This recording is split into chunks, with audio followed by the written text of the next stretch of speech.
എഫേസ്യ ലേഖനം 5-ാം അധ്യായം 22 മുതൽ 5-33 വരെയുള്ള ഭാഗങ്ങളിലെ ക്രിസ്തീയ ഭാര്യാഭർത്തൃ ബന്ധം 7-ാം ഭാഗം. വചനഭാഗം വെളിപ്പെടുത്തുന്ന ക്രിസ്തീയ കുടുംബജീവിതം ക്രിസ്തു തൻ്റെ ജീവൻ അർപ്പിച്ചതിൻ്റെ മാതൃകയിൽ അവൾക്ക് വേണ്ടിയുള്ള ഒരു അധികാരമാണ്. അതായത് സ്നേഹത്തിലുള്ള അധികാരവും പരസ്പര ബഹുമാനവും ത്യാഗത്തിലുള്ള ജീവിതവുമാണ്. അങ്ങനെയുള്ളവരുടെ തലമുറയുടെ ആത്മശരീര മനസ്സുകൾ സ്വസ്ഥമായിരിക്കും. അങ്ങനെയുള്ളവരുടെ കൂട്ടമാണ് നല്ല സൊസൈറ്റിയായി രൂപാന്തരപ്പെടുന്നത്.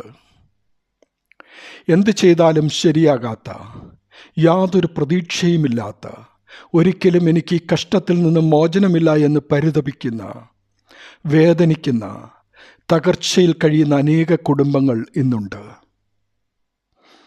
അവരുടെ വിവാഹ തെരഞ്ഞെടുപ്പിൽ വന്ന അപാകതകളോ, വ്യക്തികളിലെയും കുടുംബത്തിലെയും ഏറ്റുപറയാത്തതും പരിഹരിക്കപ്പെട്ടിട്ടില്ലാത്തതുമായ പാപങ്ങളോ, നീതീകരിക്കപ്പെടാത്തതും വിശുദ്ധീകരിക്കപ്പെടാത്തതുമായ ജീവിതങ്ങളോ, ദൈവബന്ധത്തിൽ കഴിയേണ്ട മനുഷ്യാത്മാവിനെ ഒഴിവാക്കി ഞാൻ എന്നത് ഈ ശരീരവും മനസ്സുമാണെന്ന ചിന്തയിൽ പരിശുദ്ധാത്മ നായകത്തിന് ഏൽപ്പിച്ചു കൊടുക്കാതെ സ്വയം നയിക്കുന്ന അവസ്ഥയോ, അങ്ങനെ പല കാരണങ്ങളുണ്ടാകാം ഈ കഷ്ടതയുടെ പിന്നിൽ.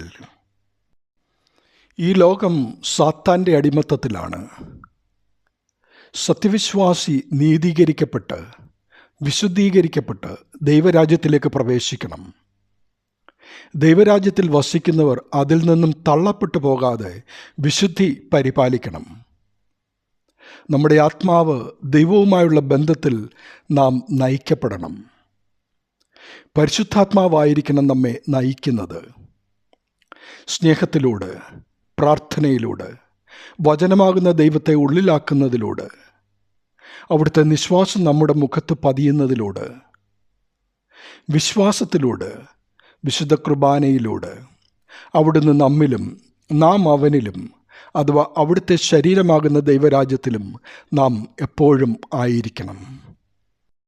ദൈവം കഷ്ടങ്ങൾ അനുവദിക്കുന്നത് പൊന്നിനെ പോലെ ശുദ്ധീകരിക്കപ്പെടുവാനാണ്. ഒരൽപ്പം ചെളി പോലും പറ്റാത്ത വേലക്കാരെ ദൈവത്തിന് ആവശ്യമുണ്ട്. അവിടുത്തെ ഇഷ്ടം നമ്മിൽ ഭവിക്കുവാനായി നമ്മെ തന്നെ താഴ്ത്തി സമർപ്പിക്കാം. അത് നിരാശയോടെയല്ല, സന്തോഷത്തോടെ. വഴിമുട്ടിയതുകൊണ്ടല്ല, ദൈവത്തിൻ്റെ മക്കളായതുകൊണ്ട്. ഭയപ്പെട്ടല്ല, ഉറച്ച വിശ്വാസത്തോടും ഏകദൈവത്തിലുള്ള പ്രത്യാശയോടും കൂടിയാകട്ടെ. ദൈവരാജ്യത്തിൽ വസിക്കുന്നവനെ, വചനമാകുന്ന ദൈവത്തെ അനുഭവിച്ചു കഴിയുന്നവനെ, അവിടുത്തെ തിരുശരീര രക്തങ്ങളെ വിശുദ്ധിയോടെ അനുഭവിച്ച് വസിക്കുന്നവരെ സാത്താന് തൊടുവാൻ കഴിയുകയില്ല. അപ്പോൾ ഒരു തിന്മയും നിനക്ക് ഭവിക്കുകയില്ല, ഒരു ബാധയും നിന്റെ കൂടാരത്തിന് അടുക്കുകയുമില്ല. നിനക്ക് യുദ്ധം നേരിട്ടാലും നീ നിർഭയമായിരിക്കും. കർമ്മേലിൽ നിന്നും ഇറങ്ങുന്നവൻ ഏത് കടലിന്മേലും നടക്കും, ഏത് കൊടുങ്കാറ്റിനെയും അതിജീവിക്കും. തളരില്ല, തകരില്ല, വിജയശ്രീലാളിതനാകും. ജീവിതവും കുടുംബജീവിതവും ക്രിസ്തുവാകുന്ന നങ്കൂരത്തിന്മേൽ കെട്ടുക. ജീവിതമാകുന്ന പടക് ഉലയില്ല, തകരില്ല, ലക്ഷ്യം കണ്ടിരിക്കും. ദൈവമാകട്ടെ നമ്മുടെ അഭയവും കോട്ടയും. ദൈവനാമം നമ്മിൽ കൂടി മഹത്വപ്പെടട്ടെ. ആമീൻ.